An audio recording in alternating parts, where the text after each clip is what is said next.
This session, I'll do a bit of a screen share and we'll go through some of this content here.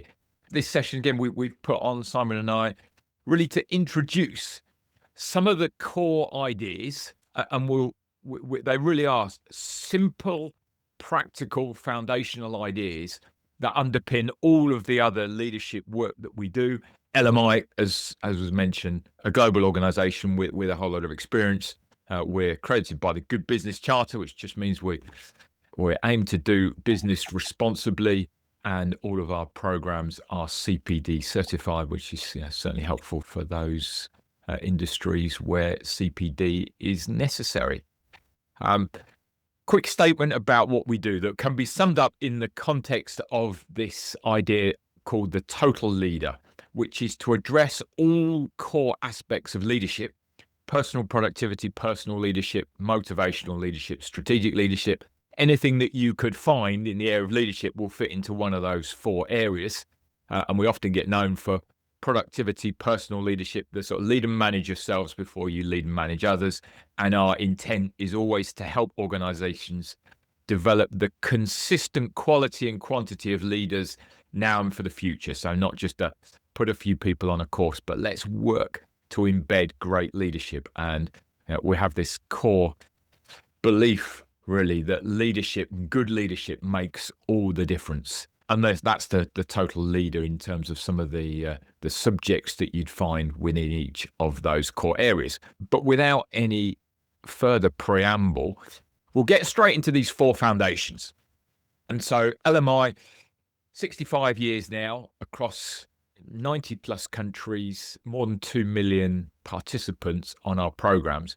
What we've sought to do is to distill what are the basics, what are the underpinning. If you've ever seen a building taking shape, a lot of work goes on that is under the ground that enables everything to be built on top of. And that's what these foundations are. It's not the stuff that you kind of adorn fantastically and everybody looks at, but if they're missing, they really hinder everything that gets built on top of it. And so we're going to look at these four foundations that work in any different context to make that endeavor or undertaking more effective. And those four foundations are direction, purpose, process, and progress. So we will go through those in order, the first of which being direction. And it's this point I will pose you a question. Has anybody been in a taxi recently? Not an Uber or a Bolt where you pre-book it, but a good old-fashioned taxi where you hail it down. Scenario might be you've got off a train, the train has been delayed, you're late, you're stressed, you hail a taxi, one pulls over for you or is in a rank waiting, and you jump in the back. Sigh of relief. What's the first question they ask you? Yeah. Where are you going? Yeah. Where to, governor? Something, a regional variation of where to. And can you imagine saying, look, I'm busy, I'm late, I'm stressed. Don't ask me stupid questions, just drive. You'd get that look over your shoulder, wouldn't you? It's like, oh no, I've picked up a right one this morning. And then you said, in fact, can you get out of town, get onto a dual carriageway, cover as many miles as possible in the next 20 minutes? I'll jump out and pay you. It would make no sense at all, because the whole thing starts with, where are you going? What direction? What's the intent for this journey? And that is foundation number one. It's simply, where are we headed? What outcome? Where do we want to get to? How are we measuring success? What is the goal that we are intending to achieve? Because that's the beginning of the journey. And it would make no sense, and probably nobody has ever jumped in a taxi. There may be one or two occasions, but it's really unlikely you're going to jump in a taxi because you know it's going to cost you money and it's going to take some time. You've got to know where you're going. And the first foundation is simply, where are we going? What direction are we headed in? What does success look like? And whether that's planning my next garden DIY project, planning my own life, and where I want to go in the next 5 years, the strategy for the business, the reason the business exists, what a good weekend looks like at the end of a hard-working week. What does success look like? Foundation number one, And again, the concept with these foundations is that we work to apply them in everything. When I sit down at my desk on a Tuesday morning, where am I going? What does a successful day look like? Or do I just jump in the back of the taxi that day might be and see where it takes me? So foundation number one, direction. Foundation number two is purpose. It's the why. It's the question none of us have ever had to teach our kids to ask. I might say when my kids were young, get your shoes on, get your coat on, we're going over to grandma's house. Why? If I can't answer that question or refuse to, just do it because I say, there's no connection, there's no pull, there's no engagement with that human need to understand motive, reason, purpose behind what we do. And so alongside where we're going, and the conversation with the taxi driver, once we'd asked if they're busy, is we'll always go to, well, why are you going now? I'm going to the Royal Albert Hall. Why? What's happening? What's the purpose behind doing that? And if I were to say to one of my kids, when we've said about getting your shoes on, getting your coat and going to grandma's house, spoke to your grandma, she's bought loads of sweets and says you can have as many as you like as soon as we get there. Suddenly, shoes, coat, quickly, you said we're going. And one of the lines we'd always encourage people to use is, this is important because whether you're delegating something, whether you're speaking to yourself, don't just eat rubbish, but let's do something a bit more healthy. This is important because where are we going? Direction. Second foundation is purpose. Why does that matter? And again, the emphasis with these foundations is they're applied all the time.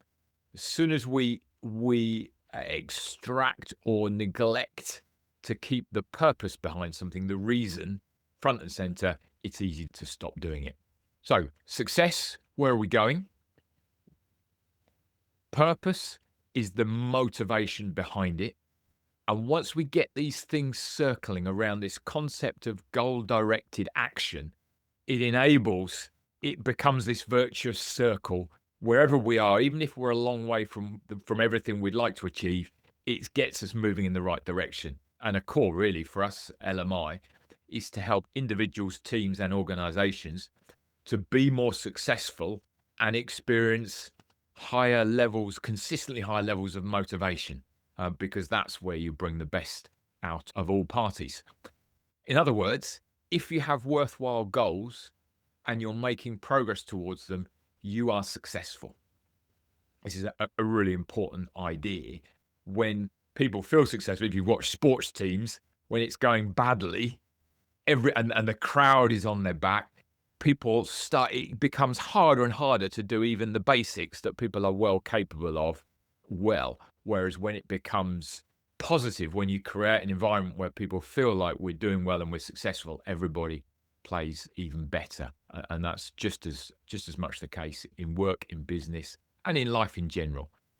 This is the founder of LMI, the late Paul Mayer. He said this, and it's a really useful one to consider. If you're not making the progress you would like to make and are capable of making, it is simply because your goals are not clearly defined. So sometimes we're not capable of things, or we're not absolutely sure that we want them. But once we've got those things clear, it's the enabler to become as effective and to realize potential as much as possible. So a lot of work we're doing around these foundations is just about clarity. The flip side of that is, in the absence of clearly defined goals, we become strangely loyal to stuff, daily acts of trivia. And the organizations that do research on these Gallups and your YouGovs and your DDIs and those sorts of things have many such examples as is on the screen now. And this is just one recent one that said that 50% of the average employee's time is spent on non-productive work. The issue is less about the time people have than the employment of that time around that success motivation loop with goal-directed action. This concept of clarity. There's a leadership author, Brené Brown, who I like a lot, and she has a simple term: clarity is kindness. And there was something recent as well that recognized that one of the greatest sources of stress for people in the workplace was lack of clarity, being unsure what it looked like for them to achieve their objectives, to be successful. And then you're a little bit at the kind of the stress of the uncertainty when it comes to your annual appraisal. Does my boss think I'm doing well or not? So this constant sense of clarity around success motivation. So the first two foundations, direction and purpose. Third foundation is process. So direction, where are we going? Purpose, why does it matter? Process, and our experience of working in leadership contexts with individuals and with organizations is this is often where things can fall down. If you go to a car manufacturer, the process for manufacturing that car is utterly thought out and repeated. But process in other aspects of what we do often is not, and particularly the people aspect. But let's think about this change process. Success, that's the direction and purpose combined together. We know what we want. Results are the things that we need to achieve in order to get that success. So let's define the results. And then what typically happens now is we look at the behavior that's going to make those results come about. Okay, everybody, go and do that. Or if it's just a personal task, go and do this. Join the gym. My youngest son is away in Norway on a year out at the moment, having all sorts of wilderness adventures. In his last year before he went, he joined a gym, and it got to, I think he joined in November with a few mates from school.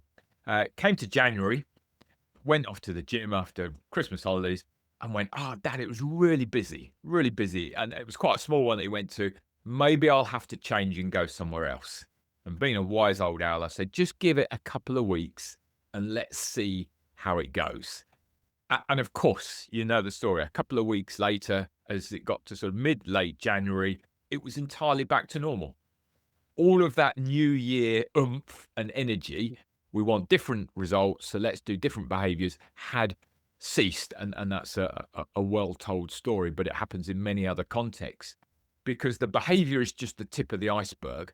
Underneath our behavior are our attitudes, the ways that we think that have been formed by years and years of conditioning from the workplaces we've been in, the people we've hung around with, our friends, our families, culture, society, all of those sort of normative processes that condition the way that we think and therefore the way that we behave.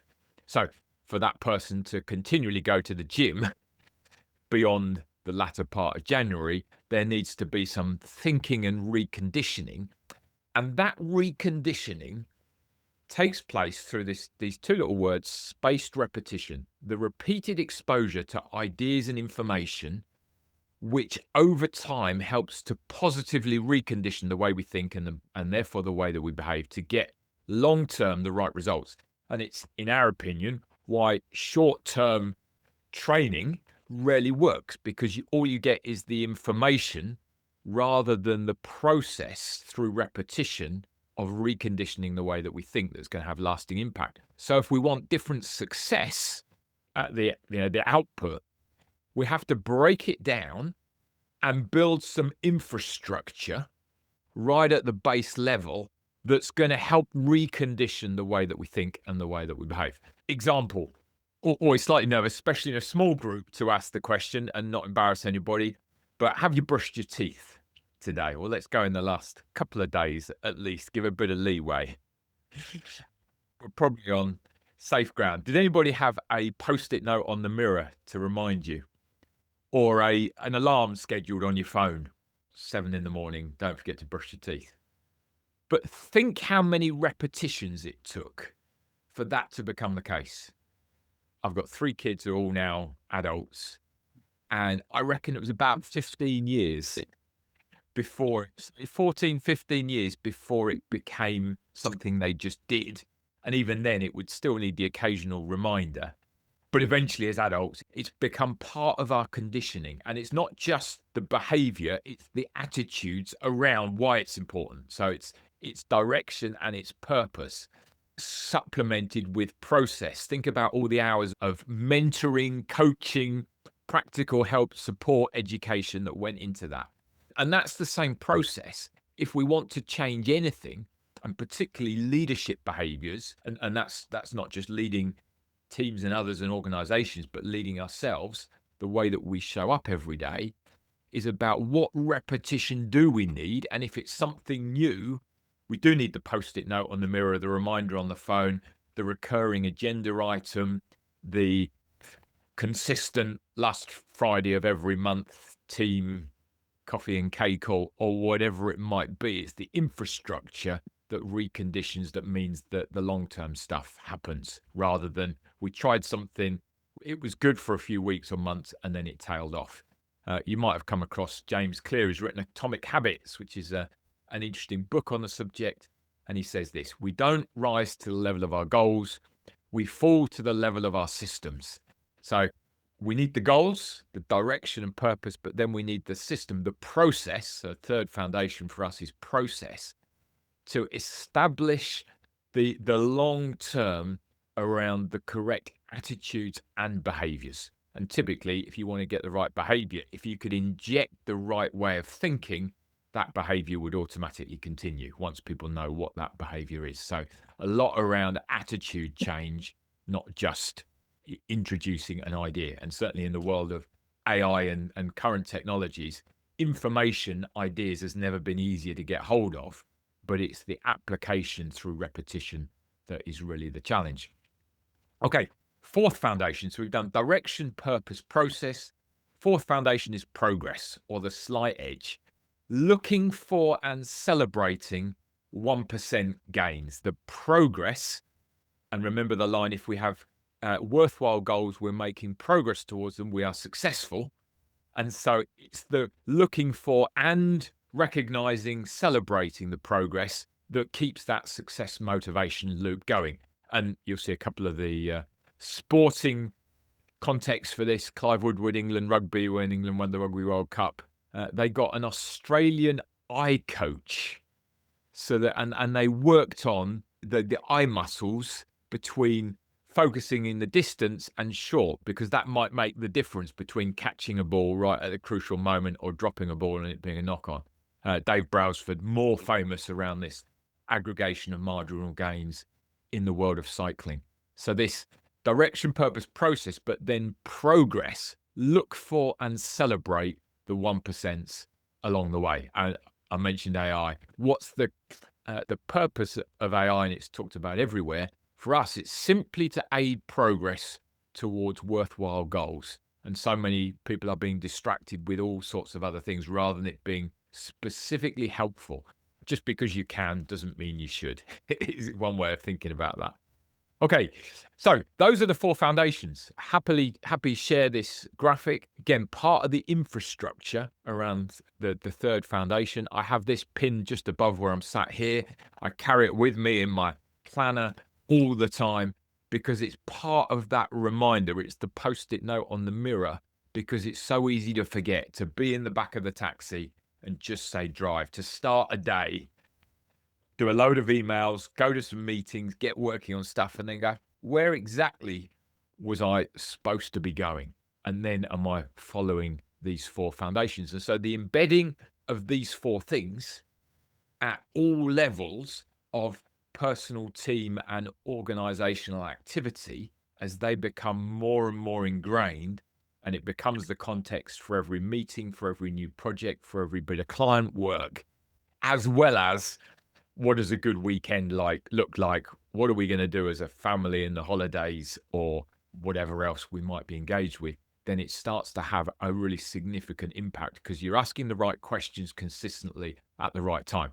And when it comes to how we lead and manage all of the stuff around planning, goals, communication, team one-to-ones, collaboration, client work, all of that stuff, even down to remembering your car insurance. Spent a lot of time with my kids saying, make sure you keep records of all the stuff. My middle son got a pension because he did some part-time work for the local authority in the summer, and he's got £76 in a pension. You go, you need some order to how you keep hold of this stuff. Otherwise, it gets lost or it becomes much harder to do. So if you take all of that, all of those ideas, and the four foundations are just one example of where you can create more positive outcome because you've got clarity of direction, purpose, process, and progress. So there's more time and mental capacity and resource to put into the actually doing the stuff that you're brilliant at doing, which is delivering the fantastic gin or the financial services or whatever else it might be, the sailing events, etc. That is the it's a simple presentation around 4 foundations, just to recognize that, that was the time that we gave. And given that the first section of that total leader, we productivity, personal leadership, motivational leadership, strategic leadership, being so focused on productivity, and a lot of that is time management. If we don't finish on time, our credibility is in the toilet. So hence to mark that we're done in the time allocated. And thank you. Great to have this opportunity to meet with you.